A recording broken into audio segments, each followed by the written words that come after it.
Well, first, let me thank you for coming in.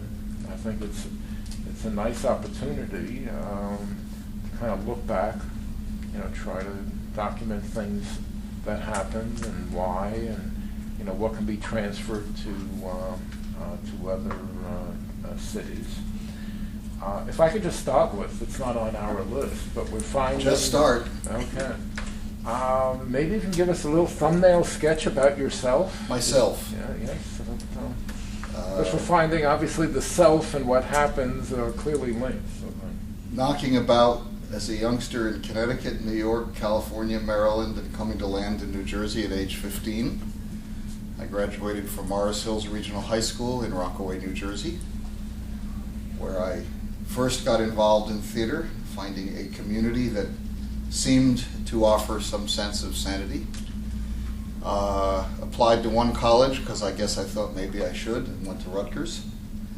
Got into Rutgers. I was a straight C student at Rutgers. I had I'd say, a mixed blessing time at Rutgers. What was your major?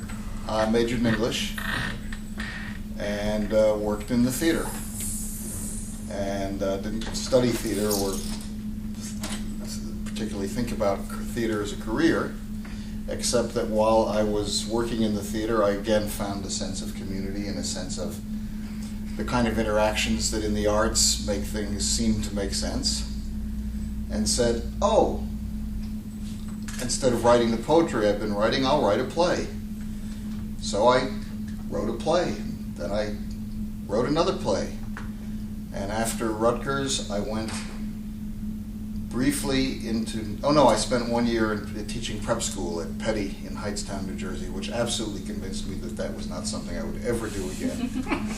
But while at Petty, I directed my first shows because not only was I a wrestling coach, I was a theater person. So I directed my first shows at Petty School in 1966 and 7. And got hooked on the theater. While there, I also wrote another play or two, which I knew were brilliant, innovative, interesting, deeply heartfelt, and most important, and started sending them out. And when everybody said, no thanks, I said, oh, okay, maybe I'll produce myself. I missed one step. My junior year at Rutgers, after my junior year, I went up to Provincetown, Massachusetts, for the summer, since that was where Eugene O'Neill had started out with the Provincetown Players many years ago. And knowing that I was absolutely another Eugene O'Neill at that point, I decided that's where I should be.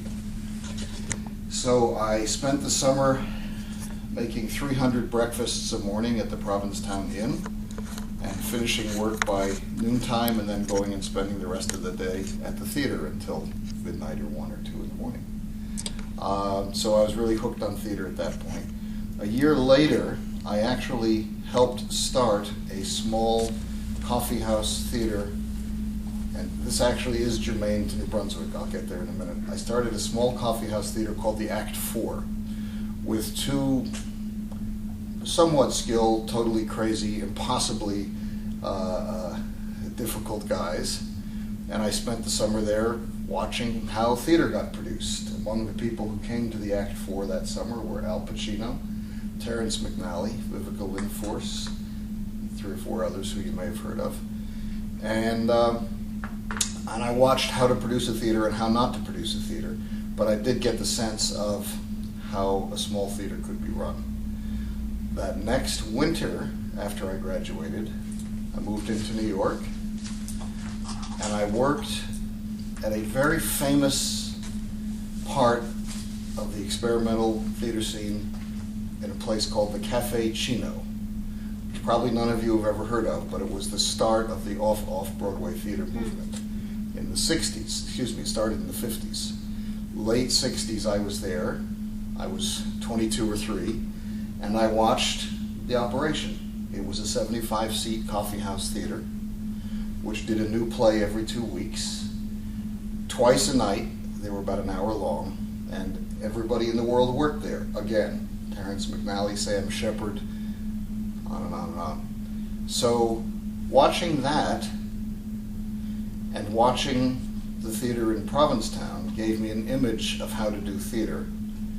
And I got accepted to graduate school in English, which I came out to in '68, I guess. And that was where? '67, I guess I started part-time graduate school here in the PhD English program at Rutgers, which I was oddly able to get into.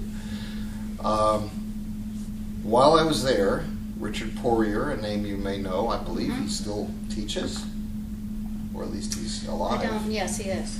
Richard Poirier took a real interest in me as a creative person.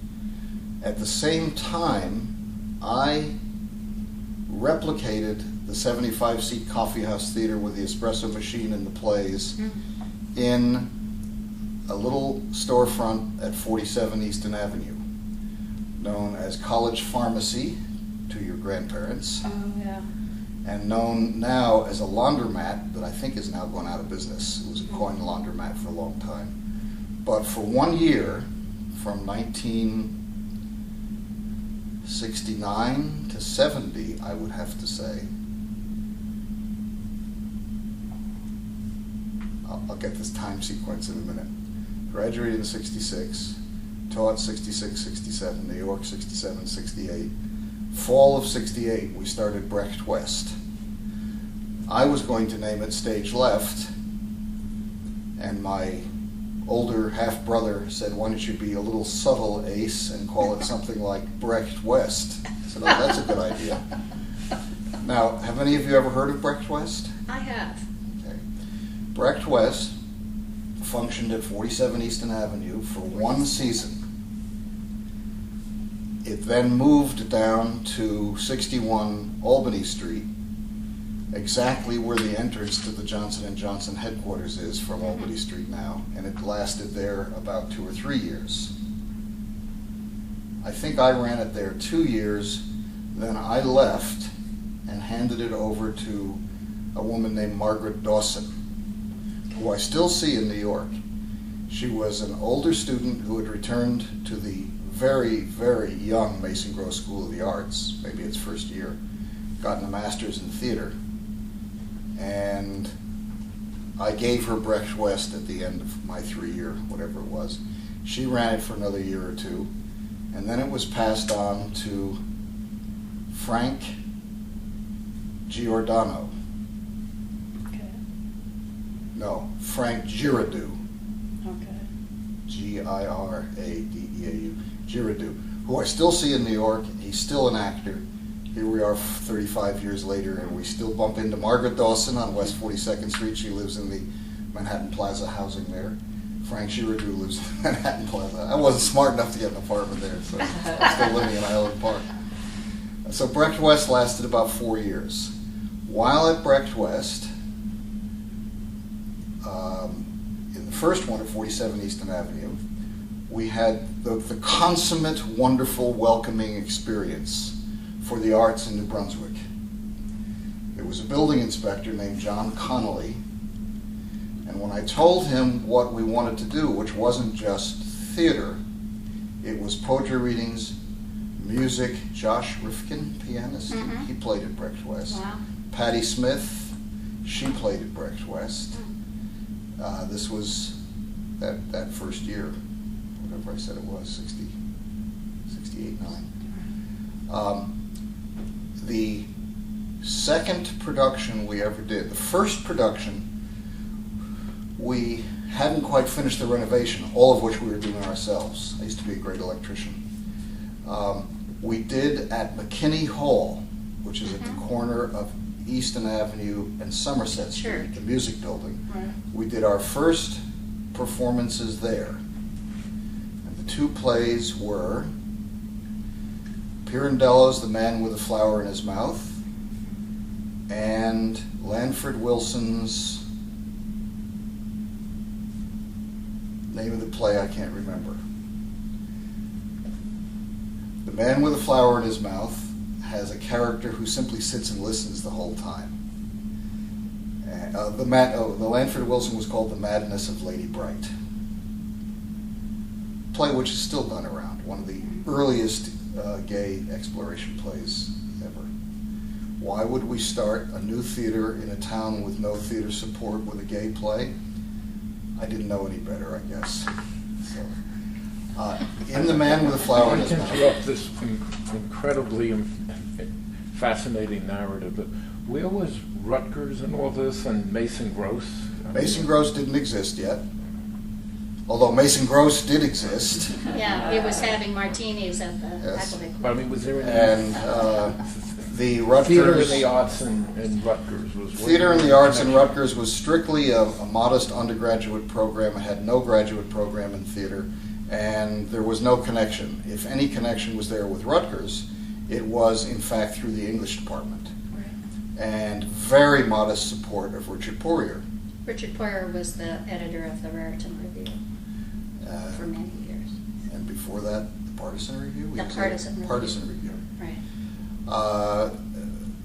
But oddly enough, in my second year at Brecht West, Livingston College was started, the alternative. Right. And I looked exactly like a Livingston College wannabe in that era of the late 60s.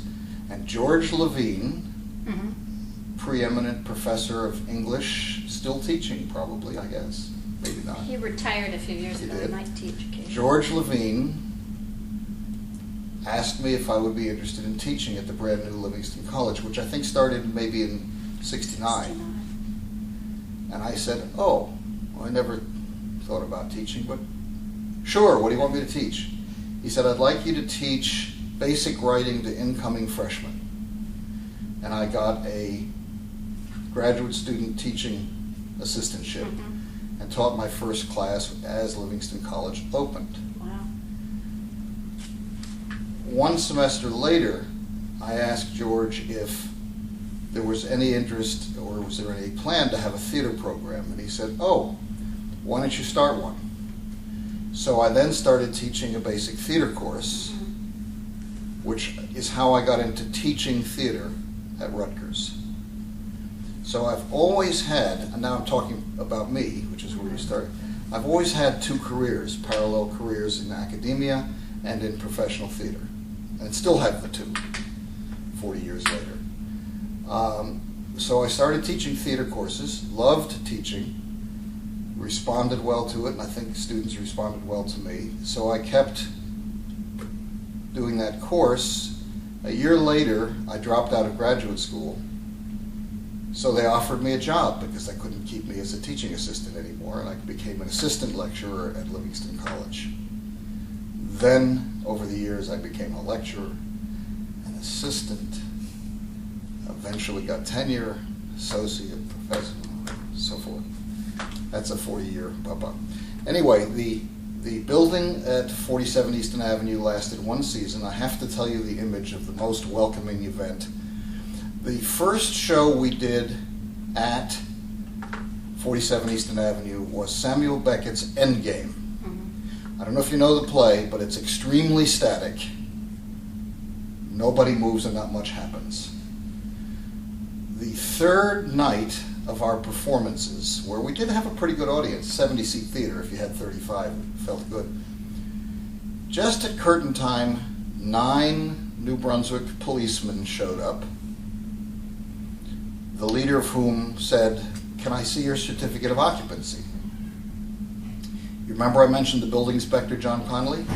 He said, because you want to do all this stuff, don't get a theater permit, get a cultural center permit, get a certificate of occupancy for cultural center. Sounded reasonable. So the cop that night asked for our certificate of occupancy because we were 23-year-old long hairs who obviously were bringing down America. And when we presented the certificate of occupancy for cultural center, he said, well, you can't do theater. It's not a certificate of occupancy for theater. It's only for cultural center. And we allowed as how we thought theater probably fell within the purview of a cultural center, and they issued a summons for operating without a correct permit and left and said, you cannot perform this play. So I asked, could we do it as a reading? Would that be within the purview of a cultural center? And the cop allowed us how he thought that would be okay. So we took a static play, put scripts in their hands, and did a performance of Endgame, and had a summons that was ultimately dismissed. And I have to bring in a wonderful New Brunswick person here, a lawyer named Edward Zuckerman. None of you have ever heard of him. Ed Zuckerman, he was the youngest magistrate in New Jersey in the 60s in Franklin Township. Ed Zuckerman read in the home news what had happened, and he called me up and he said, "I want to represent you in front of these yo-yos." And Ed became a 30-year friend and represented not only Brecht West, but ultimately formed George Street Playhouse, went on the board, spent his life on the board. And if you look at the honorary board, he is on it, died of a heart attack outside his law office on Bayard Street or Patterson Street about 10 years ago. Edward K. Zuckerman. Never an artist, always a fabulous supporter of what went on here, and a very well-respected guy. So that is sort of the Brecht West saga. It then moved down to 61 Albany Street in its second year in a space that was 18 feet wide and 175 feet long. And in that space, in the first space, by the way, one of the people who worked in the first space was Al Pacino. He directed a play called Rats by Israel Horovitz, about several rats about to bite a baby in a tenement flat.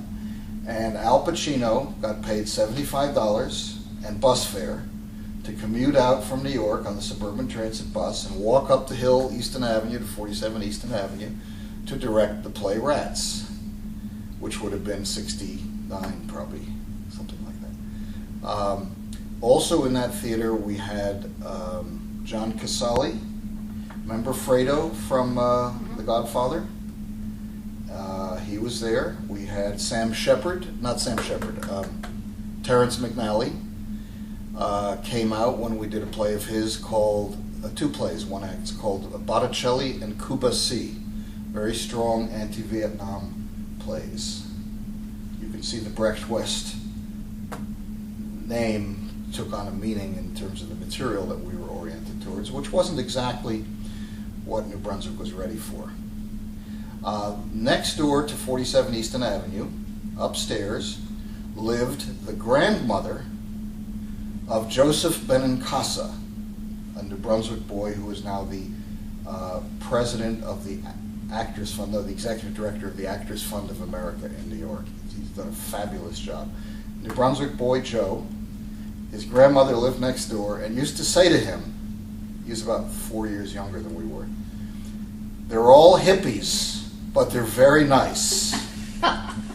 Because we had people coming and going and coming and going, and over that theater, by the way, there was a 5-bedroom apartment, which was perfect for parties. Everybody just showed up every Friday and Saturday night. And there was an odd connection there between the theater undergraduate program and Brecht West, because they just sort of naturally were people that flowed together and so on. I won't go into all of the coming-of-age stories that took place in that apartment, but we stayed there 1 year. We then, the building was then sold to become a laundromat, and we moved down to 61 Albany Street, where we were for about 3 years. I think I stayed a year. At 61 Albany Street, we did the world premiere of a very famous production that you won't know about. It was called Alice in Wonderland, conceived and directed by Andre Gregory. Andre Gregory, remember My Dinner with Andre, the movie? That's Andre Gregory. Andre Gregory had this show in rehearsal in New York for 1.5 years and didn't know if it was any good. I happened to know the people involved from one of my Provincetown connections. Invited them to do the show at Brecht West. They came down and they did 3 weeks, sellout business, fabulous response, people coming out from New York to sort of look at this wonderful, creative Alice in Wonderland. And in the show were actors that you probably won't have heard of, Jerry Bamman, Angela Pedro-Pinto, who still teaches at NYU, Jerry Mayer, who just did theater for years, now deceased. There was one other person, I can't remember. Okay, anyway. So that was a wonderful experience. There I was, 24 years old, inviting to New Brunswick, New Jersey, for a 75-seat theater, 18 feet wide and very long. It's just about this wide.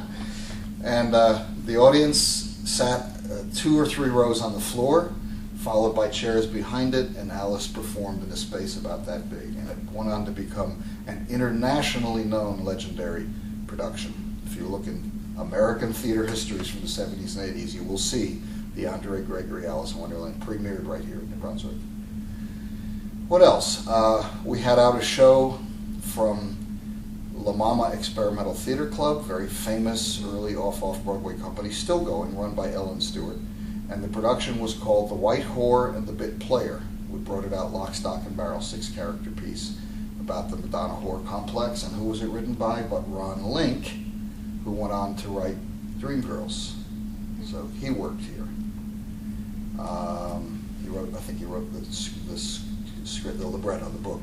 Not the libretto, the book for, it's the same thing, isn't it? It's the lyrics, libretto. So that's Brecht West. I left it. And actually, just one Yes. quick question.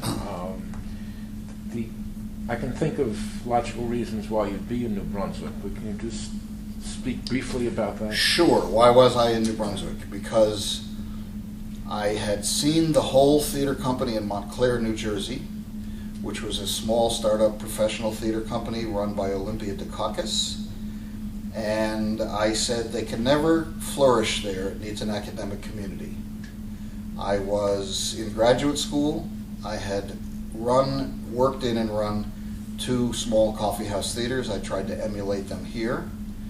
And I thought with the academic base, there would definitely be an audience to be found. As it turns out, the greatest supporters were the East Brunswick professionals commuting to New York, doctors, and Rutgers took a long time to come around because academics are usually also into their own thing. It takes a lot of momentum to get them off their own track into something else. There were a few wonderful early supporters, one of whom is now spending life in prison for the murder of his wife. What was his name? Her name was Arcadia. He was a math professor who beat his wife to death with a hammer in North Brunswick about 10 years ago. Right. He was a Russian immigrant, and as soon as we started the theater, he was there. He absolutely understood why it was important. What is his name? I can't remember it. By the way that that's George Street Playhouse I was thinking of. No, he was an early Brecht West supporter. Jacque Rubel, who I've mentioned to you as someone you should be in touch with. Have you been in touch with her? I haven't yet. Oh, she's just great. She was an early supporter. She started the Middlesex County Cultural Heritage Commission. She ran summer arts day camps out in Greekstown. She lived in Highland Park. She was instrumental in everything that happened in the arts early on in New Brunswick. So I decided, since I was a graduate student here and probably going to live in the area, and since I knew how to run a 75-seat theater, and since I had written those plays that were brilliant but nobody knew it, I decided to present my own plays also, and started doing that at Brecht West in about 1970. About the 4th production was something I had written. And so that's how it kind of all joined. Rutgers was modestly supportive, never got in the way. It was interesting. I would find pockets of support. For example, in order to get a theater license, we had to provide a certain amount of parking within a quarter of a mile. Well, there's no parking on Easton Avenue. But Rutgers Director of Public Safety, a guy named Robert Oakes at the time, Bob Oakes, allowed us to present a letter to the city saying that people could park in the parking lot after 6 o'clock by Kirkpatrick Chapel. And that allowed us to actually get our permit. So there were a few of those personal connections of people who kind of understood, but there was absolutely no engagement whatsoever from the Rutgers undergraduate theater department, a situation that remained the same almost to this day. What about people like Dick Dwyer and George Levine? George Levine was an academic dealing with Matthew Arnold and 19th century British. And it wasn't really his thing, what we were doing. Mhm. His wife Marge was actually more engaged Yeah. in the current art scene than he. Right. And who else did you mention? Dick Poirier, Richard Poirier. Richard Poirier got it intellectually, but at that time he was totally oriented towards New York and again his own career. Mhm. So I don't know that he ever came to a production. Hmm. I'll tell you the other people who never came to a production those years. The mayor, county freeholders, president of Rutgers, Ken Wheeler, whatever position he was in there, was supportive at that point. He always supported the arts. It was sort of like we were, I suppose, an oddball, sort of radical seeming, sort of counterculture oriented group of folks who drifted in and out and never had any money and worked for free. Now, did you know Tony Nellison then? Tony, Nellison?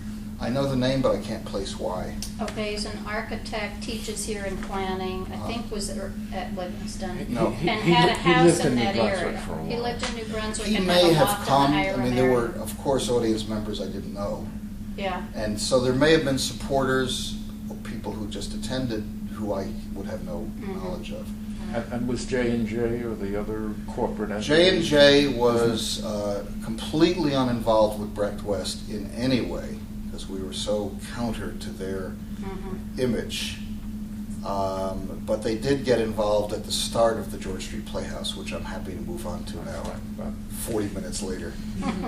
Can I ask one question? Yeah, Sure, go ahead. go ahead. Still a What few were the comments. other shops or commercial things on the block? And on Easton and then on Brecht Rutgers? West, Easton Avenue. Little Hungarian restaurants. There was a shoemaker, I believe, somewhere up there. The hobby shop was there. It was there for many, many years. A Those couple- Greasy Tony's. Greasy Tony's on the corner, where I never went. Greasy Tony's It was one of those like 50s glass Dairy Queen looking places and there was a Greasy Tony. where Easton Avenue apartments are now, the high rise. I never went there because there was I a never did. seeming criminal element connected to it. And I was too good a boy to go anywhere like that. Little did I know that I should have gone and absorbed the culture, but I didn't. I don't really remember the other shops. For a very short time, there was a New Jersey Peace Center there. There was a professor at Rutgers who married a student, Zenchelski, Seymour Zenchelski, and his wife ran, maybe before they were married even, the New Jersey Peace Center, which was next door to us, 2 doors down. And on the J&J site? On the J&J, I mean, on the Albany, Albany Street. Street. on Albany Street, I mean, I know you'd already moved Oh. on at that point. Just a- Cleaners, Livingston Cleaners was across the street, and It was a meat store. there was a meat store. That was S&S actually, Meats or something? well, there was a wonderful meat store called the Pork Store up on Oh. George Street, across from, well, that was when we started George Street, that would have been in the Oh, early okay. 70s. It was just community stores, clothing stores, nothing that would presage, is that the word? Anything that was to come there. It was just a little working part of a little working town that had kind of gone to seed, which is why we could rent the Brecht West at Lower Albany Street for $150 a month. So if I can go.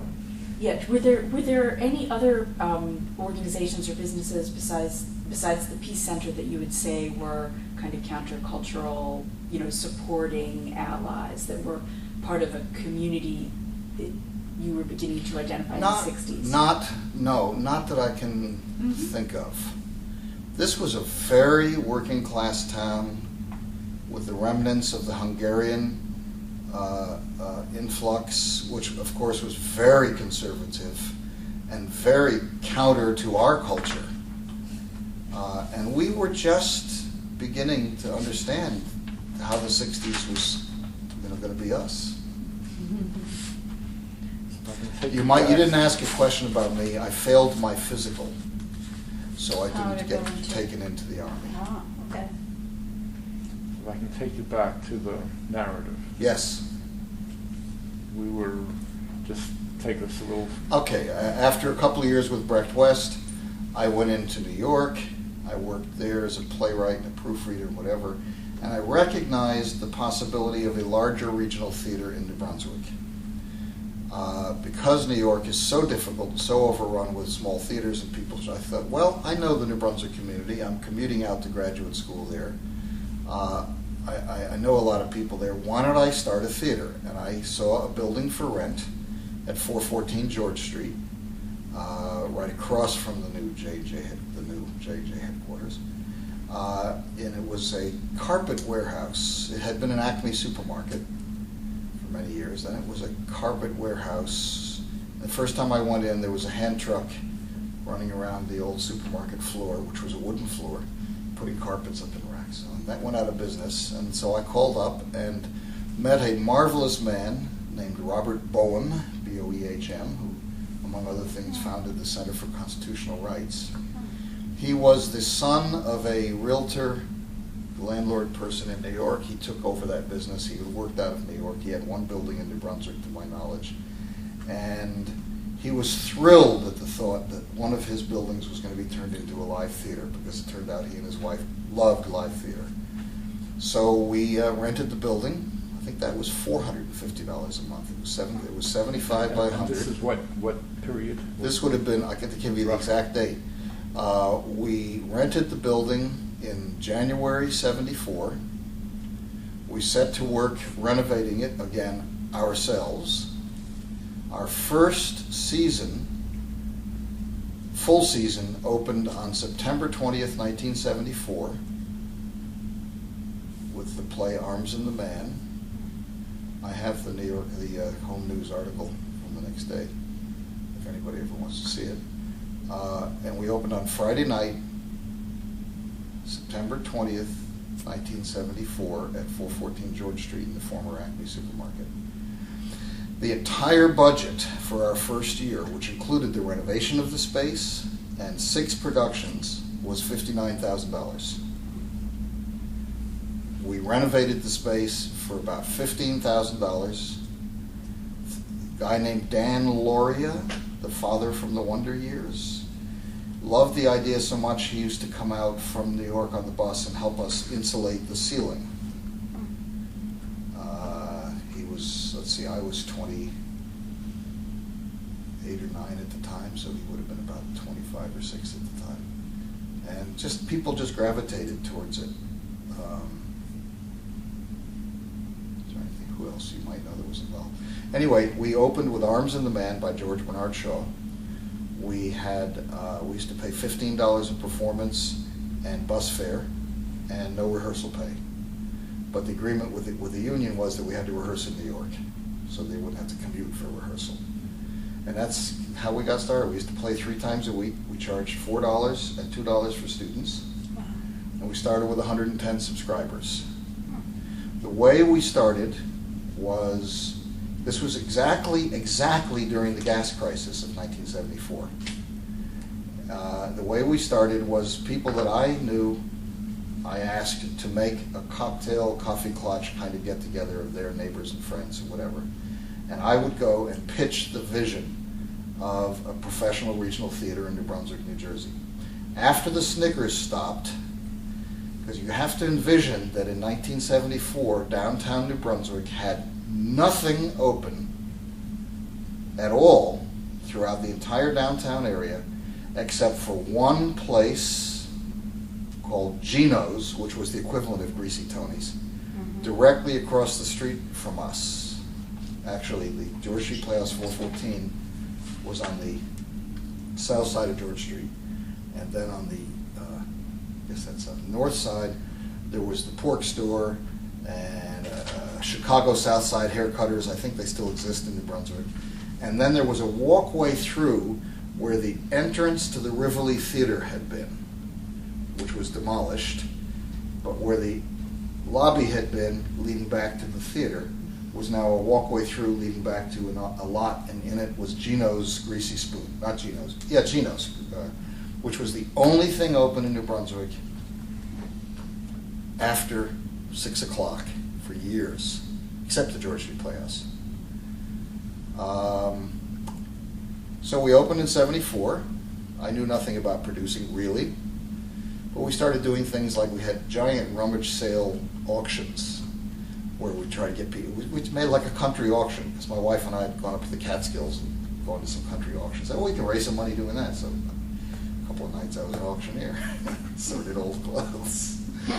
The first year we did Arms and the Man, Desire Under the Elms. The third bill was a double bill of 2 one-act plays, one of which I wrote, called Night of the Large Few Stars. I can't remember the rest of the season at the moment. This was 35 years ago.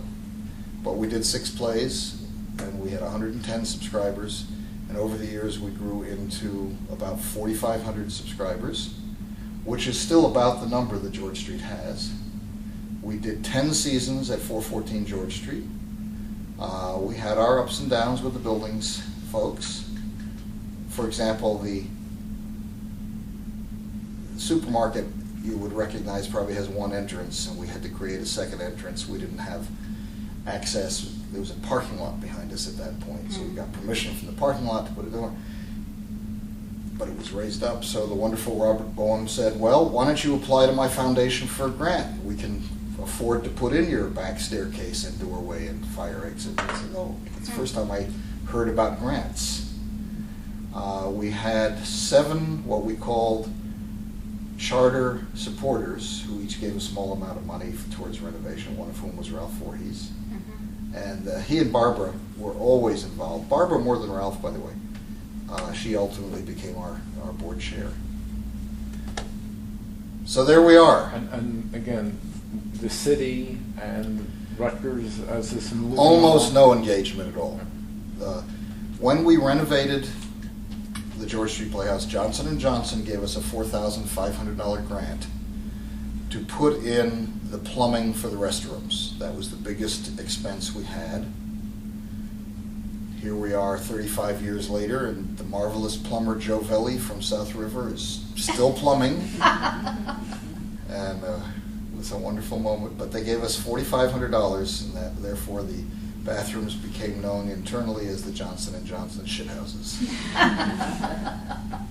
So how But long? we didn't really ever get support. Nobody was involved. There was a John Heldrich. Again, we were counter to his culture in a way. And so they weren't particularly involved. New Brunswick Tomorrow, which was getting going then, was not involved at all, particularly through the person of Paul Abdalla. I don't know if you know the name, but he's the first executive director. They had no concept of what we were doing. Then John Lynch was mayor. He never came until about 77. We had a benefit event and invited some biggies, and lo and behold, Tom Kane came, sat in the front row, and then we started to sort of feel the ice breaking, that people would pay. If the governor would come, then there must be something. It was like one of the few events the governor came to in New Brunswick or whatever it is. So that was sort of fun. A wonderful image. He came in a horrible rainstorm. We were doing a benefit opening of something, I forget what, and we had a 7,500 old flat tar paper roof. Wouldn't you know that right behind the governor, a leak opened up. During the performance, whatever it was, I can't remember what, there was Eric Krebs in a tuxedo up on the roof in a rainstorm, pushing a broom to brush the water away from over the spot where the governor was sitting. My life in art, Eric Krebs. A Renaissance man. A good sweeper. What else can I answer? So how long were you in that building before it came down? 10 seasons. 10 seasons. About our 3rd season, we bought the building for $60,000 from Robert Boehm, who lent us the money to buy it. And at the closing, said, "This is more fun than making money." He just loved the theater. Zuckerman, I still remember, again, another rainstorm. Zuckerman drove into New York for the closing. He did it all for free. Robert Bowen was excited about making a theater. These are the people who along the way made all the difference, because I didn't know what I was doing. And there was not real support of any depth here. And then along around 77, 78, 79, we started to get some real support. Jocelyn Schwartzman, you know her name? 238-1356 is her phone number. I never forgot it, because I used to be able to call her and say, what do you think we ought to do about this or that? She's still on the board of George Street. She must be over 80 now. Yeah. Doesn't she live in Florida now? Or She something? may. I haven't been in touch with her in a couple of years. But she was wonderful, and she got it. There were 3 or 4 couples who got the arts. And these are couples mainly not living in the Brunswick, is that? No, Tremaine, Laura Tremaine, and Bill Tremaine, who became the head of the Garden State Parkway Authority, a Prudential vice president. Schwartzman from East Brunswick, Voorhees from Highland Park, particularly Barbara. A wonderful guy named Anthony Marquetta, Tony Marquetta, who lives in Princeton. He's a graduate of ours. Yes, he is. Former student. Tony Yes, Marquetta. really? He was with the Middlesex County Planning Board Yes, during and that at that time he got involved with us, and he ultimately okay. became our chairman while we got into the YMCA, I the didn't current realize George Street that. Playhouse. Yeah, he's He great. worked with Matrix, Yes. and now he's with a firm that Ananon or Jersey. Al-Anon. Yeah. He's at Sunreal. which Ananon. doesn't have any business currently. But Right. In '79, there was this entity, Arts Development Associates. It was some arts consulting firm, and I guess they were The way recommended that a New cultural Brunswick center. Tomorrow and Johnson & Johnson got involved was not by dealing with our programming or supporting our programs particularly. Although another great guy, by the way, Johnson & Johnson, who got it, was their director of public relations, Bob Andrews, not the politician Bob Andrews. Another good guy. I don't know if he's still alive or not. He got it. He tried to get Johnson & Johnson involved for years. Anyway, Jacque Rubel, who was, again, Jacque and Harry Rubel, great supporters throughout the years. Jacque had this vision for a cultural center in New Brunswick for years. And in '79, is that the year? Yes. Yes. At some point, we made a meeting, which was hosted by Hugh Boyd of the Home News, who owned the Home News, at the apartment of Ray and Morris Landis. Morris, I guess, was the brother of Sam Landis. You know the name Sam Landis? Okay, I'll go back to him in a while. Up at 1050 George. And to that meeting came John Heldrich, Paul Abdalla, I don't know if Ralph was there or not, 3 or 4 other people. And Jacque and I presented the vision for a cultural center in New Brunswick, largely Jackie's vision, which she graciously got me into. I didn't realize at the time she couldn't do it without me, but it was her, okay. And the cultural center she envisioned was the State Theater, the YMCA, the Elks Building, new construction, a closed Livingston Avenue, and this was all written out and stuff that she had put together. As a result of that meeting, I believe Johnson & Johnson, but it might have been the Home News, sponsored a real study by experts. You know what the definition of expert is, somebody from out of town. Was this Leo Molinero's? Was that part of his plan from American Cities American Corporation? Cities, was that Rouse Corporation? Rouse, Yeah. and then Yeah. so. Yeah. I mean, it included more than just the cultural center. It was I can't really remember. okay. I was never deeply into the redevelopment of all the Okay. other stuff, housing, industry, education. I just couldn't. Mhm.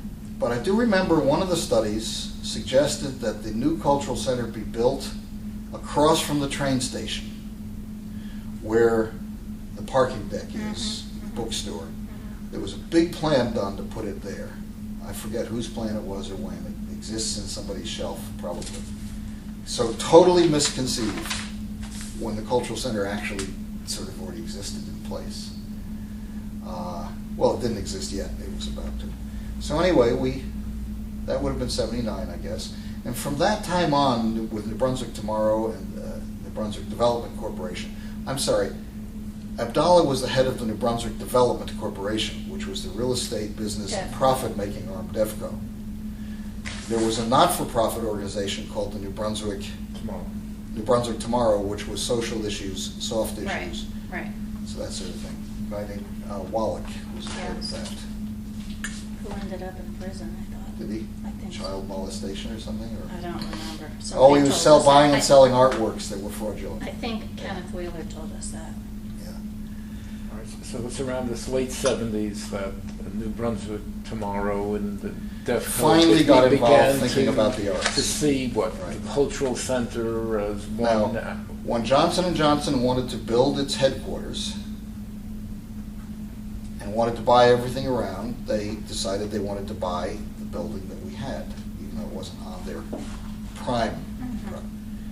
And so they said, would we mind moving? They'd find us a home. And the first place they found for us, and this was John Heldrich's suggestion, was the Davidson's Food Market, which you know the building I'm talking about? Yeah, Right on, it's right over here on George Street. right. It's right next to the liquor store. The Seatown. It's Seatown now. Oh, I'm sorry, it was Davidson's then. Seatown. Right. That was the first space they were going to get for us. And Eric in 1980 or 81, he said, "Oh, I don't want to make way. It's okay, that's what the city fathers want." I've always been a very compliant, good boy. And God bless her, Jocelyn Schwartzman, who'd known John for years. I still remember she would say things like, "John, how can you expect that that's going to be a step up for us? Get your real estate gums off our building and give us something decent." It's like, wow, John, how can you say this? And she was wonderful. And I would have settled for it, partly because I was getting a little tired of New Brunswick and I wanted to look out, partly because I didn't want to make it. And I thought, okay, they'll move us there, they'll pay for it. Well, God bless her, she got us the YMCA, that George Street's now in right next door, because she wouldn't take that. She said, "You're not going to have people all dressed up going to benefits in that building." She was great. So she was key to that. So it went into the YMCA then already? No, we spent 10 years at the old George Street, which was 74 to 84. Okay. Our last season, I think, ended in spring of 85. Okay. And I think we opened in the fall of 85 in the YMCA. Does that sound about right? Yeah, right. And in fact, we ran out of money spring of 1985, so we didn't do our last production. And in fact, held it as the first production in the new space, which was A Streetcar Named Desire, directed by me, which opened in October, maybe, of 85. At the opening was Douglas Fairbanks Jr., Hermione Gingold. There's a wonderful man named Milton Goldman. You probably never heard his name yet. Milton Goldman was from New Brunswick. He was found pumping gas by his lifelong partner, Arnold Weisberger, famous theatrical attorney. Arnold picked Milton up. He's a Highland Park kid working in New Brunswick. Brought him into New York, got him into the theater business, and Milton went on to become one of the legendary agents.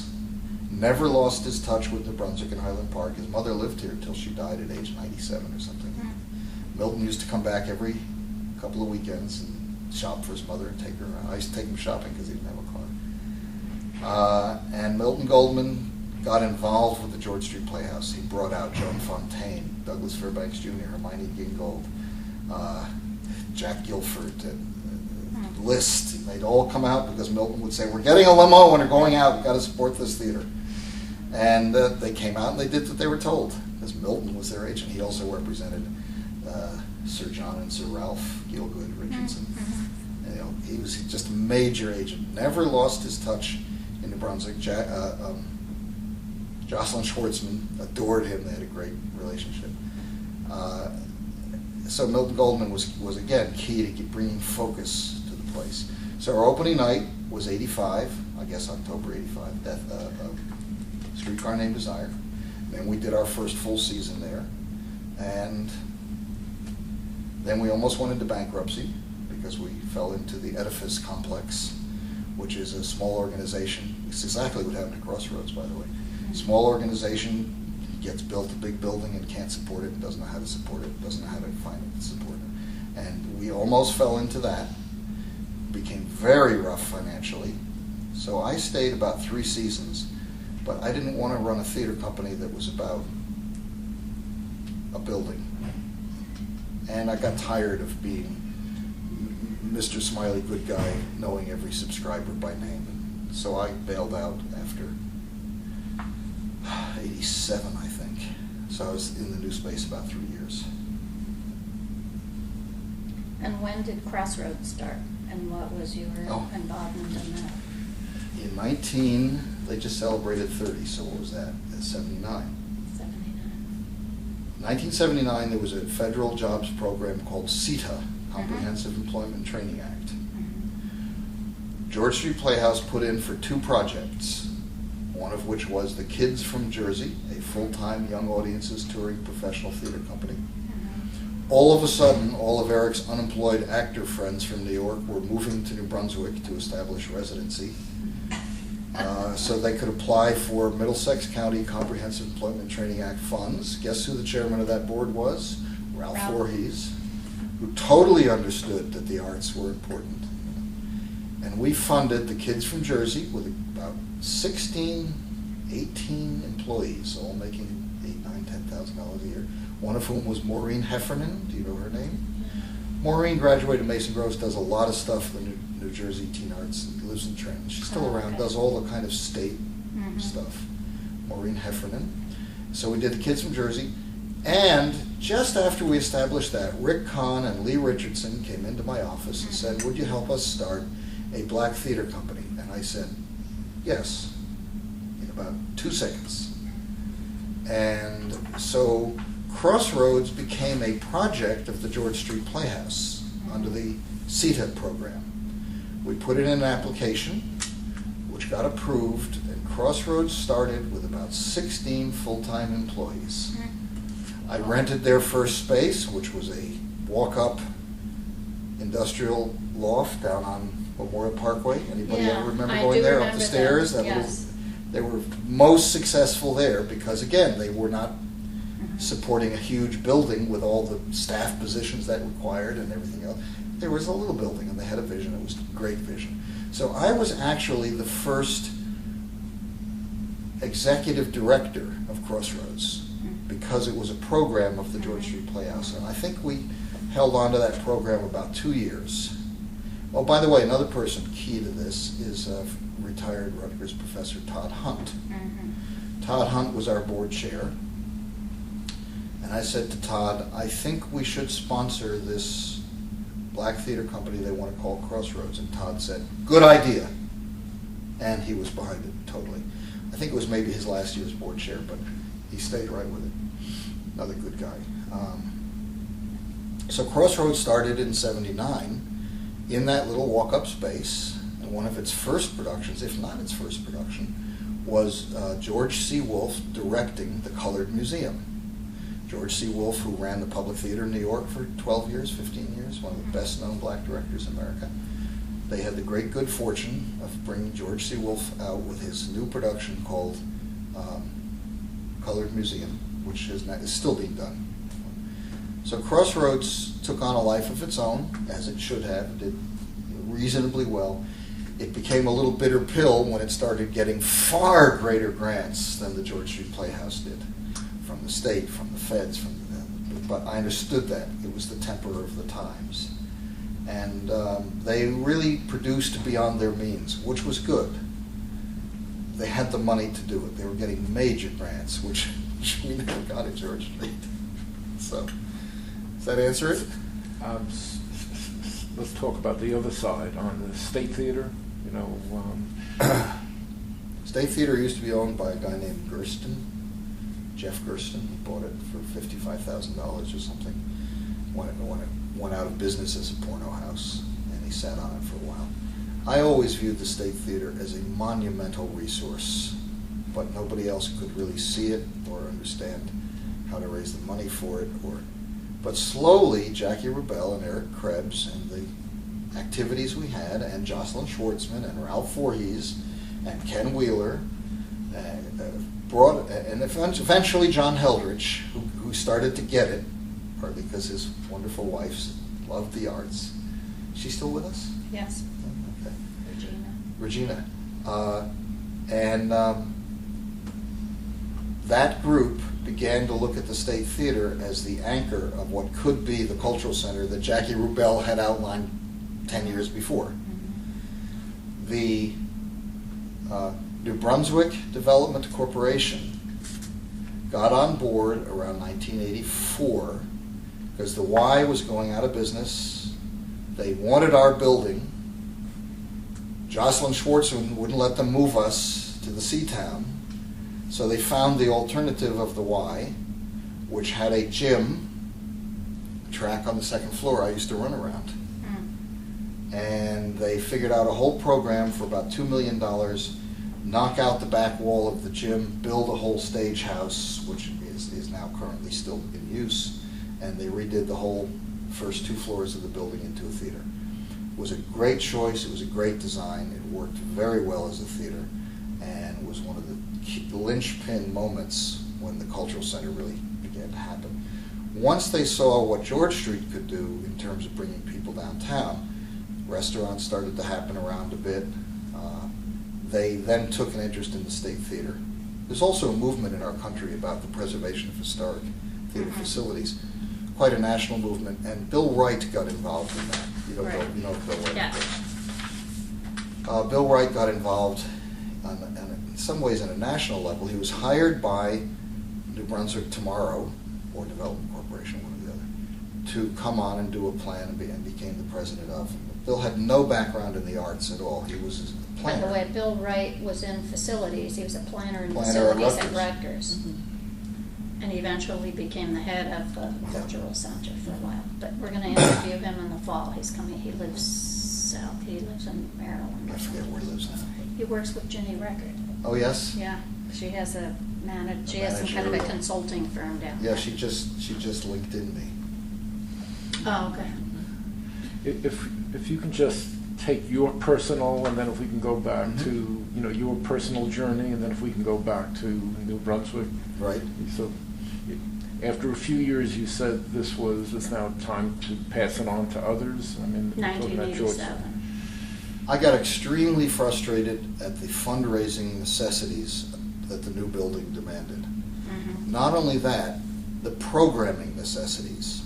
While we were a scruffy little organization, although I didn't consider it little, in a former supermarket, with manageable expenses, we could do a more provocative, you can cut that. We could do a more provocative, more new work-oriented sort of season. Although we still did classics along the way. Because you can work with a smaller audience. Smaller audience, and we didn't have to get... You didn't have the overhead We either. didn't have the overhead. We didn't have to get all the good wishes all the time of all the power brokers. But I remember a particularly poignant moment when the AIDS crisis was just coming on us. The first major AIDS play was called As Is. And As Is was a play about discovering what AIDS was. And I said, okay, we got to put this as the first show in our season, because that's the show that gets the most attention and sets the tone for the season. Several of the board members said, well, why do you have to put it there when we have financial issues and so on? It's not going to be, well, can't you put it in the middle of the season? And I said, exactly for the reason you're suggesting, that a different show would get more attention at the top of the year, is why we have to do it first. And I still remember we did As Is. By the way, in As Is was that marvelous singer Ronnie, who was a member of the original Weavers. The song group. Ronnie, she just died a couple of years ago. Anyway, she was in it because she was important. This woman, Maureen Heffernan, I mentioned, who directed it, had brought Ronnie in to be it. I mean, it was really a very exciting, very provoking moment. And I still remember we were in the new building at the the bottom of the staircase, as you face the staircase on the left-hand side, leaning on the polished railing, a gentleman came up and said, "Mr. Krebs, why don't you just do pedestrian plays that audiences can enjoy?" And I think it was from that moment that I started my alienation from George Street and the process. And to some degree, that tension, well, it's in every regional theater. We like the tried and true, entertaining, easily toothsome, I should have said loathsome, toothsome, as Harold Clurman says, stuff that audiences don't have to really. And I always wanted to do a different program than that. So that was the start. So between the money and the realizing that this audience ought to get what it wanted to get to support a theater, that it wasn't the place for me to stay long term. Also, New Brunswick is a little town. So that's when you started in... Well, I actually started in New York about 84. I took a lease on a space on West 42nd Street that was to become the Douglas Fairbanks Theater off Broadway, which ran for 28 years, I think, 199-seat theater. It was a shell that was being built, and I took a lease and installed a theater there and rented it out. It became much more commercial, in quotes, in my orientation, at least as a theater operator. And from that point on, I grew more and more involved with the off-Broadway theater scene and the New York theater scene. My children were growing, and the reason I moved from New York to New Brunswick originally was to see them as they grew up, because when I was commuting out to start the theater, I just never did that. So that's how we came to land in Highland Park, where we still live, except we're always in New York. But it was that tension between the audience expectation of what they wanted and what I wanted to do as an artistic director, and it was time. You know, I ran it 14 seasons. I think that was enough. Actually, And then you just mentioned Highland Park. We've observed some of the people involved in the redevelopment of New Brunswick live in Highland Park, who have had Highland Park roots. And in part, we're thinking that may have been the closeness of Highland Park and New Brunswick. It's not like people moved out of New Brunswick and had no connection back. No, the Highland Park and New Brunswick were always one community. Through the 50s, they were really one community. In the 50s, things changed with the influx of the Hungarian immigrant population, the Latino population, with the loss of business to the malls. So the core of New Brunswick went kind of dead. With the crime and the drugs, which came to New Brunswick but not Highland Park, it just sort of evolved into two very different worlds. But for many decades, they were really one world. But even when they separated, you had people who had lived in New Brunswick or worked in New Brunswick, Or still worked in New Brunswick. But then also they moved to Highland Park, but kept the connection back to New Brunswick. Jack Weissacher, attorney, whose office is still on George Street. He's dead, but it's still Weissacher. It's John Heldrich. John Heldrich. Yeah, I don't think he ever lived in New Brunswick, nor did Ralph Voorhees. They grew up in Highland Park. Right. But their connection was to New Brunswick, because that's where they hung out as teenagers. And, Highland Park was just a little suburban suburb of New Brunswick, which was the engine. If you look at other communities in New Jersey, like Red Bank and Englewood, that developed regional theaters, etc., was the experience much different, or was this part of a larger I must effort? admit that having left George Street approximately 22 years ago, George Street Playhouse, that I haven't paid close attention to the evolution of arts institutions in New Jersey. So I haven't been to Red Bank probably in 20 years. I know Englewood has the John Harms Theater, which has been out of business and in business, and out of business and in business, for all the reasons that institutions do that. But I don't really know about it. I mean, I'm a New Brunswick Highland Park boy, Rutgers. Where was the local community in all this? The Mexican population, the black population. Well, you say the local community, but there are many local communities. Yes. The old Italian people, the Mexicans, the Hungarians, the old Jewish population. For example, I think of the family known as Milton and Gertrude.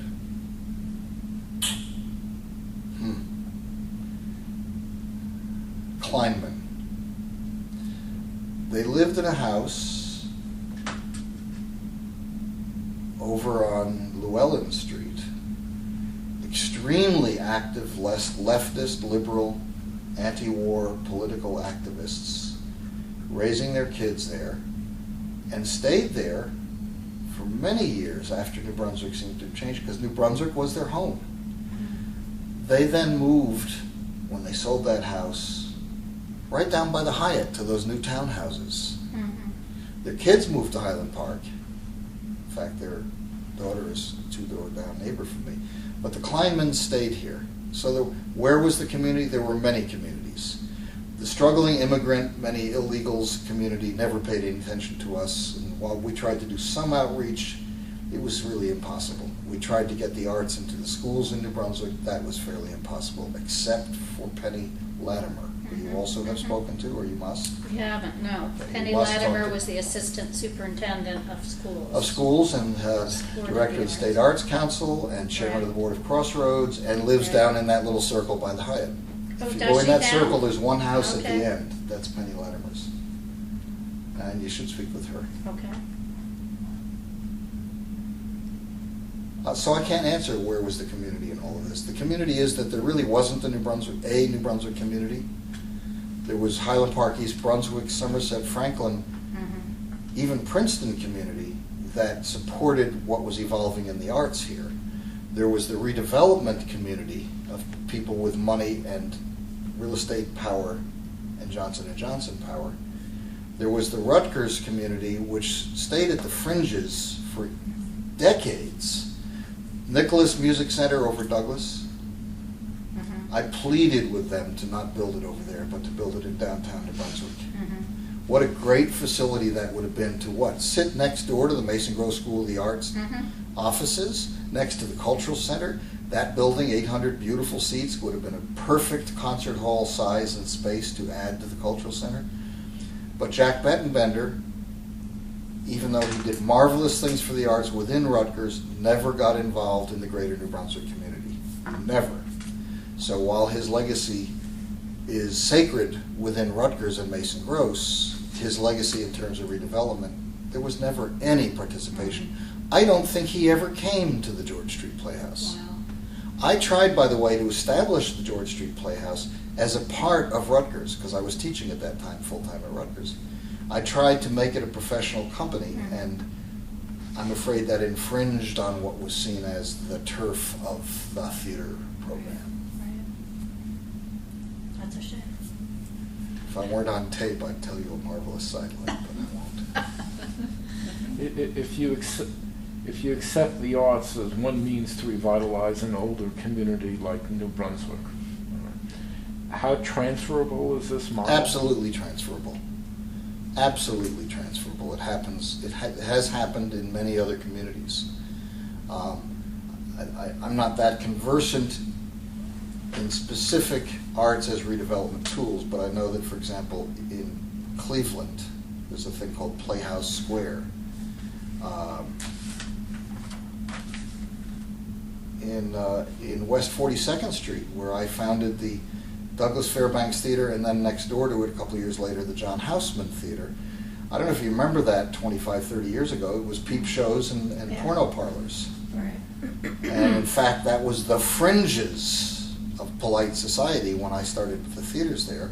It is now high-rise, brand-new, spiffy condo residences, and all of the theaters have been turned into theater palaces, most of them. Rebuilt, total rebuilding. Playwrights Horizons is there. Had an old building that was a porno parlor. Now has a brand new $7 million, $15 million facility on that one. So the arts coming to that block made it acceptable to spend time there. And I spent 25 years there also, pretty much.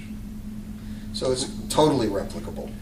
With, I guess, the same tensions that you refer to as in New Brunswick, that as it gets bigger and it's viewed more as, well, we don't have a downtown department store, but we have a downtown theater. that means scale and, commodification rather than kind of some of the spark of individuality. Yeah, one of the big experiments achievements of the cultural movement in New Brunswick is that there are 15 or 20 lovely restaurants within 5 blocks of here. That's a direct result, but the people going to those restaurants want a certain kind of entertainment and a certain kind of non-demanding sort of material. So it's a mixed blessing. When it grows bigger and more and accepted in the community, it's a mixed blessing. There are certain theaters like Theater for the New City in New York, or the La Mama Experimental Theater Club, La Mama ETC. They've never gone towards any commercial sort of orientation, and they're still doing what I did 40 years ago, scruffy little productions for no money with brilliant, young, up-and-coming, struggling artists. By the way, one of my legacies is that my son, who's now 31, started a group called The Tank, which is now a 75-seat, scruffy, multi-purpose theater space in New York that does 60 or 70 different performances every month of spoken word, hip-hop, theater, electronic music made on children's toys rewired. It's called the Bent Festival, the Bent Movement. Video things, aerial. It's a wonderful place, which makes no money whatsoever. It is totally. But if they ever get a real art center, their heart will go out of it. Yeah. And at some point, they have to stop because they have to make a living or have a family or make a life. So these things sort of naturally tend to peter out. They either grow much bigger, as Crossroads did, and then fell into trouble, or they just peter out for lack of people being able to stick with them. But the ones that seem to stick, like the model in New Brunswick, become very sort of mainstream, acceptable, safe organization. If I can get your perspective, going beyond the immediate culture and art, but looking at how New Brunswick redeveloped, with J&J, and we have the mall, and I guess ultimately housing, being built, etc. Your perspective on that?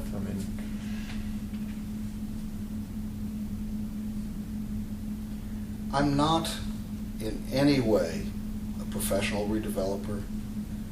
I've never been able to pursue so many of the other areas and missions that I would have loved to pursue, like educational system in New Brunswick, like starting a community arts program that would include a community theater where all the people here in New Brunswick could come and have more or less the community theater experience I had in high school and college, because I know how important that is. I think that real estate has driven New Brunswick. I think that's a natural extension of where the money is in New Brunswick. The power in New Brunswick has to do with buildings. So Johnson & Johnson and Rutgers, which have enormous power bases, both money and personnel and so on, obviously become the parts of what happens here. And to Rutgers' credit, it's now come downtown in a big way. 20 years ago, 25 years ago, there was no presence of Rutgers between Somerset Street and Commercial Avenue. None. But now there is. So Rutgers had to grow and had to address that problem, and has done it reasonably well and continues to even get better. But real estate and the power needs of those two institutions have obviously driven New Brunswick. I don't think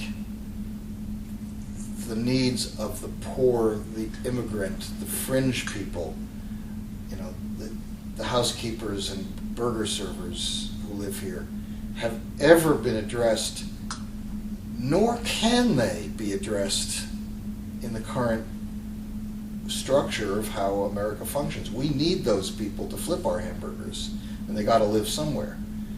So the problems are so great that I'm not sure any city can address them, but I don't think New Brunswick has particularly made much progress in addressing those core issues of what it means to be poor and pretty much disenfranchised in a world of real estate money and powerful organizations. Now, John Heldrich told us sort of the initiation of this whole process started with LBJ in 1968 convening CEOs of major corporations in cities where there was a lot of unemployment.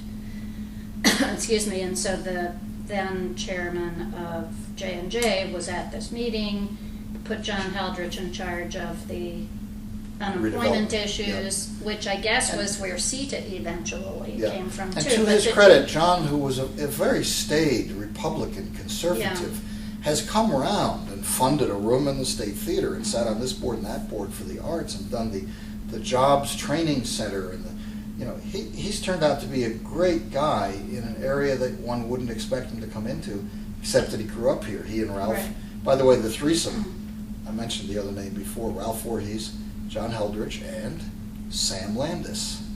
Sam Landis was the tough-talking, harsh Jewish guy who had Landis Ford on the circle and really into business and so on. But the three of them were inseparable as teenagers growing up. I see. Sam Landis has had a stroke. He lives in Plainsboro in one of those communities. But he was the third member of that team. Sam supported the George Street Playhouse. In fact, Sam co-produced with me a musical on Broadway, and brought all the people that he knew through all of his connections. Great public servant. Best fundraiser ever for Middlesex County College. Once he retired from the car franchising business, he became a director of development at Middlesex County College. But he used to say people cross the street when they see me coming down the block. But did you see any, you were talking about the fact that this redevelopment really didn't help the needs of the poor, the fringe people. Did you see anything happen when this emphasis on unemployment issues began? I haven't stayed in touch with New Brunswick social issues for many years, so I couldn't really speak to that. I mean, I really had my complete focus 20 years ago moved to New York, except for my teaching, which I was at Rutgers until 6 years ago. And I used to continue to teach 1,800 students a year. Wow. I had a very large one. The course, by the way, was theater appreciation, which has been my mantra for life. And I introduced 30 to 40,000 Rutgers students over the years to going to live theater. It was my mission. Scott Hall 135? I used to fill that auditorium twice, back to back, Tuesdays and Thursdays, 250 to 410, 430 to 550, 450 kids back to back.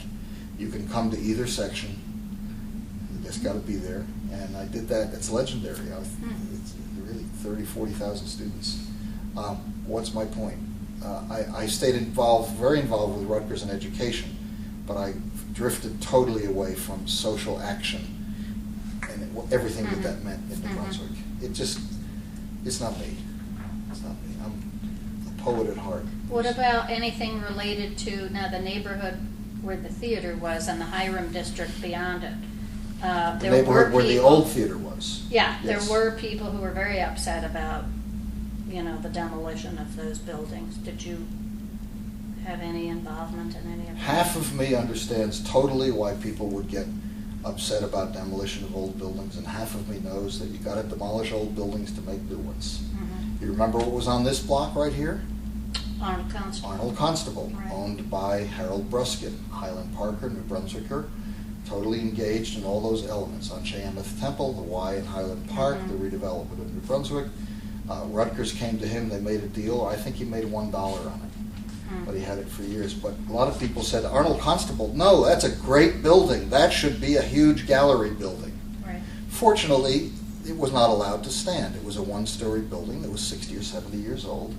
So you have to demolish the old stuff to make the new stuff. What were you going to do? Leave one beautiful 1840s townhouse building where the Johnson & Johnson Tower is? It would have been a nice gesture to leave it as a gatehouse or something, but nobody really had that vision. So, Robert Moses syndrome, you got to demolish to build up. People complained bitterly when Lincoln Center went in. All right. And what has Lincoln Center done but made that the most desirable neighborhood in America, except for the 40,000 people who moved out and lost their neighborhood. So you always got to weigh one with the other. Right. Where can we go for more information about, George Street and? I have over the years given a lot of materials to George Street from my paper clipping file and all that sort of stuff. I would just talk to their public relations person, or maybe person who's been at George Street absolutely the longest is Karen Price, who is their, I don't know what she calls herself, but just ask for Karen Price. She's been with George Street and the State Theater and the Cultural Center for like about 20 years. I believe I turned over several boxes of archival materials to George Street because I didn't want them lost. I hope they did something nice with them. By the way, I have a marvelous photo of the play Sleuth at the old George Street Playhouse, 2-character play, with George Taylor playing the older character and the 23-year-old Kevin Spacey playing the younger character. And a lovely old photo. And I have a guy, you may or may not remember his name, Emlyn Williams, who was a playwright actor. He came to New Brunswick and performed a show for 4 weeks that he'd been touring the world for many years. And it was The World of Charles Dickens, a one-person show of Emlyn Williams. It was wonderful. He stayed down at the Hyatt. This was 77, 78, 79. Walked up the street and he did Charles Dickens. And it was, wow. Anyway. Were you a part of any outdoor theater or street performances? Did any such non-building tradition Not really. involve any public When the spaces? Brunswick Tomorrow started a series in Bucla Park, or do we say Buckaloo Park? It was really nicely successful. They used to have a summer series where they'd do outdoor concerts, and I don't know, 1,500, 2,000 people would show up. It was really nice. They did that for a couple of summers, but I never had any part of that. They had jazz, and then they brought in the Metropolitan Opera for a while. Amazing, wonderful stuff.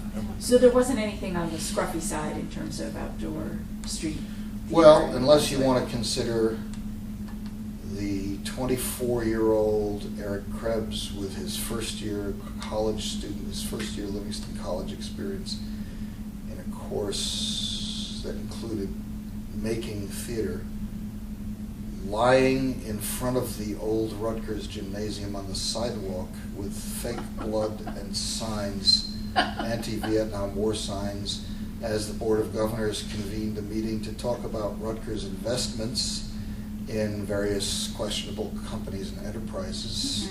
But that was sort of a personal street scene statement. It certainly wasn't any part of an organized arts. That's my history. So if I can ask, what may very well be a silly question. With the benefit of hindsight, things you would have done differently? With the benefit of hindsight, I would never have gone into the theater. It's truly, I've been thinking that lately. Really? Yes. Could you talk a little about that? Well, it's a very, very personal journey, but I don't mind sharing it.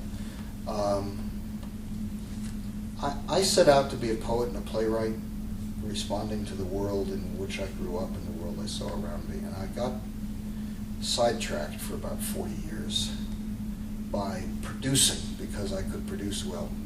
Producing is a very tough thing. You have to weigh everything against everything. You have to know about artistic and financial and personnel and deal with problems and not fly off the handle. And, you know, and as we say around my office in New York, it's a no drama Obama approach is producing.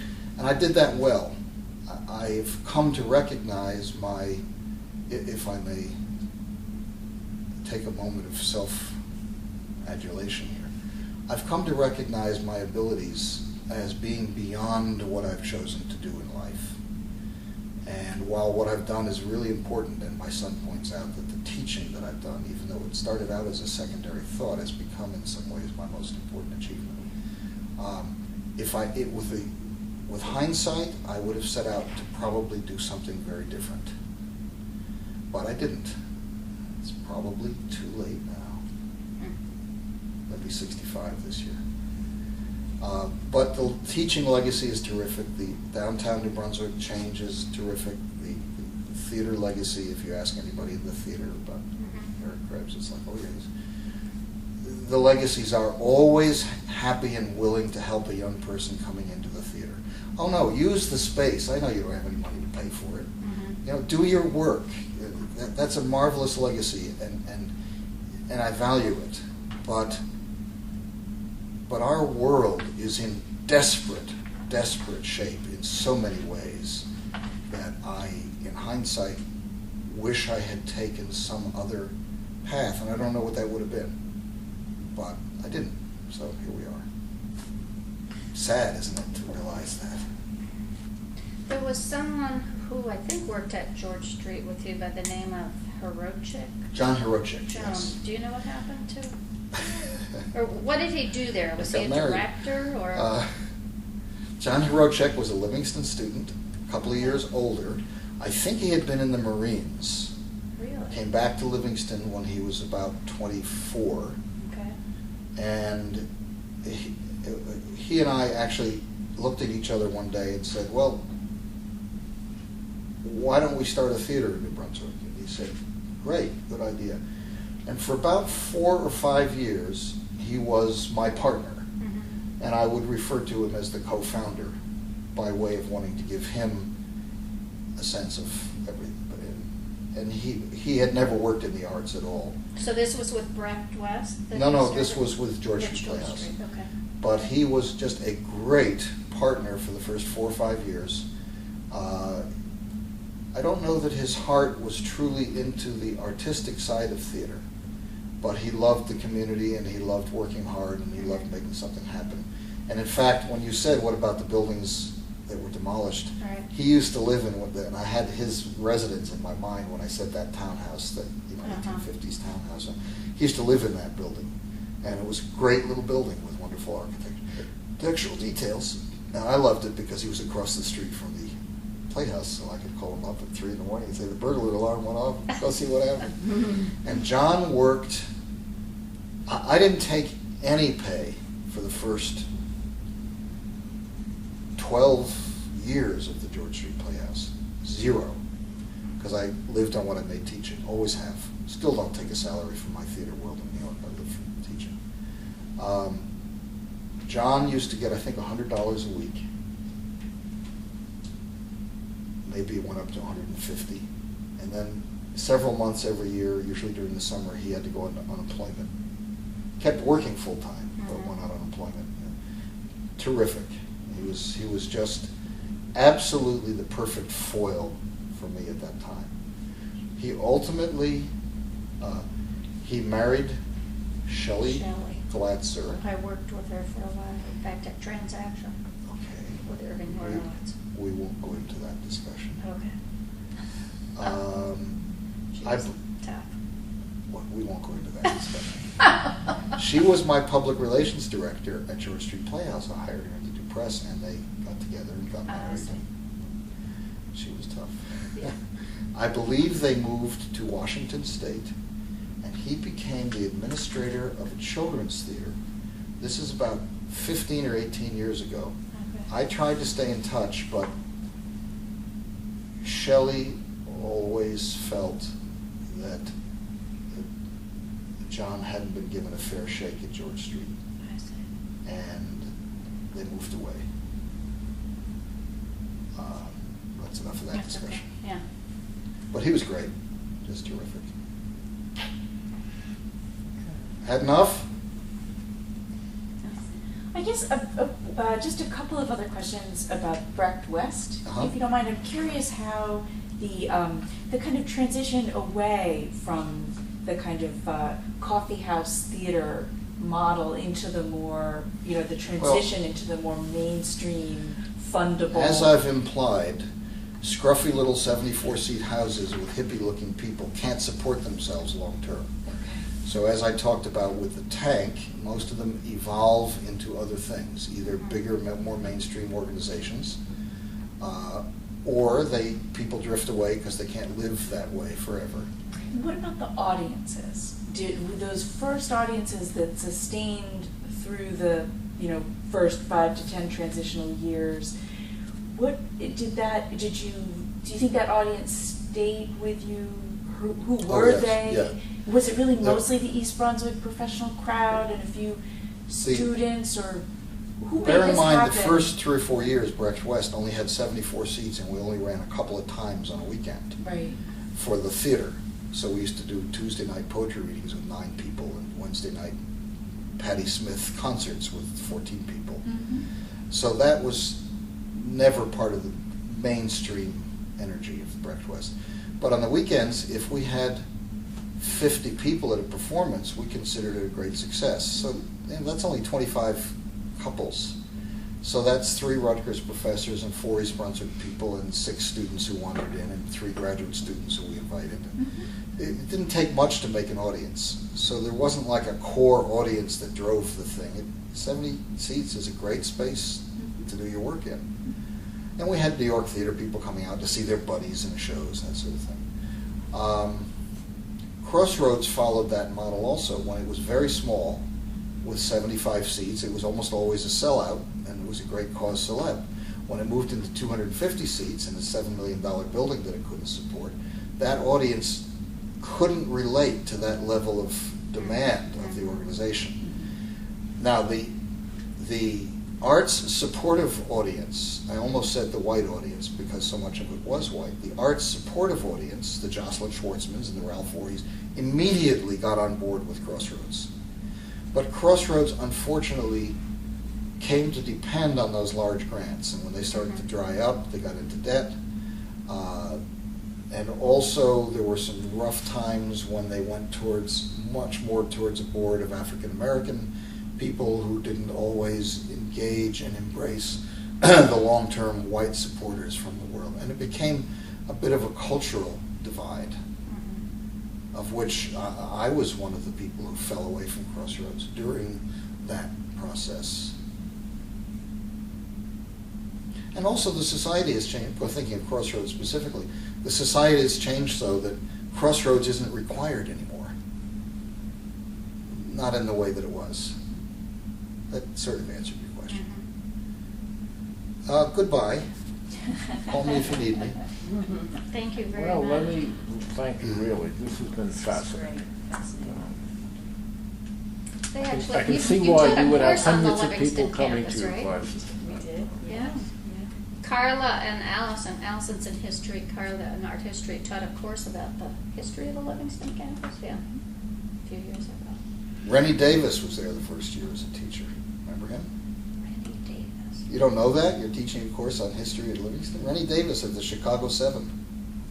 Wow. Or was it Chicago 8? Chicago. Started out as 8, and then Bobby Seale was separated from the Yeah, others. right. Wow. I know when Ed Blousting was president, we did a little survey at George Street where the audience was coming from, and then we did a survey of people shopping in downtown New Brunswick. As part of the redevelopment Yeah. energies. And we looked at the zip codes where people were coming from, and clearly the downtown New Brunswick shopper was all containerized local, and you were drawing from this huge region, and it was like the one thing that would draw people at that time to New Brunswick. I could have told you that before the survey. But we had, cross tabulations by zip code, how many within X distance of New Brunswick, etc. We didn't mention Blaustein. That's much as social science, by the way. Yeah, according to Kenneth Wheeler, Kenneth was like the main active person in Yes. this, and Blaustein wasn't all that. Blaustein was terribly involved. also distant, like Yeah. Abdalla and John Lynch, and I, to their credit, they came around eventually to understanding the place of the arts. But I got to tell you, one of the bitternesses of my legacy, my time here, was that John Lynch, for example, who's also now in prison, I guess. He's out. Is he out? Never, ever, ever came to the George Street Playhouse until the night the governor came. That's the first time he ever came to George Street, because it was all about political expediency in New Brunswick. And I understand politicians are about political expediency, but they weren't about rebuilding the city through other means other than real estate and money. And without those other means, there's no city. Goodbye.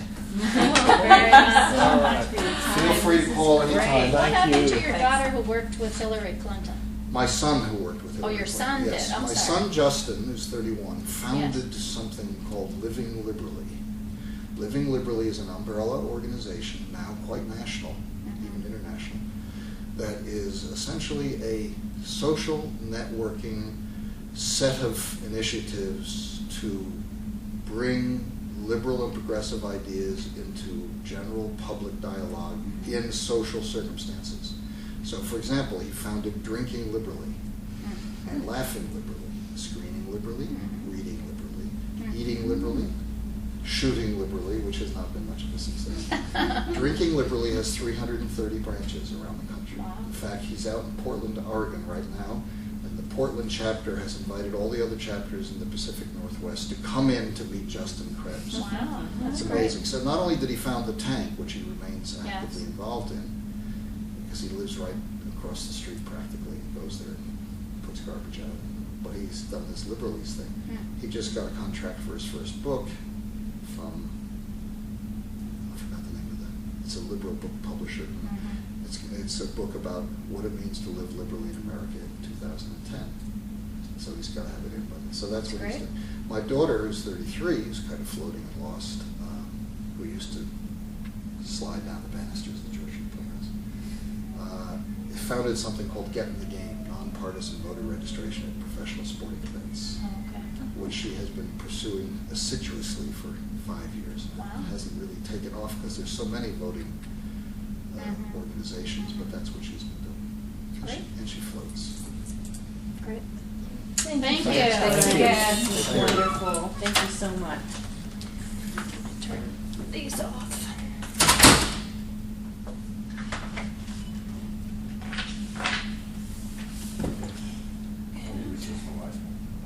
Actually, these discussions are just, they're fun. I don't know where it's all going, but it's fun. It's fun. I'm just trying to remember. I could stop, If but I have to turn it off. If he hadn't been in a rush to leave, the other question I would have asked him was, just besides Provincetown and New York City, whether there were any other cities in the earlier years, that he was aware of, any similar things in earlier years, just to kind of help determine what the circuit of ideas were for the kind of thing that he got started here. I mean, it was really helpful to see. If there were ever a copy of that made, I'd like to have it. Oh, absolutely. Sure. And any, absolutely. Well, we have somebody who's transcribing. Transcribing, we'll send Right. it to you, we can make a copy. Whatever you do, I'd love it. You're very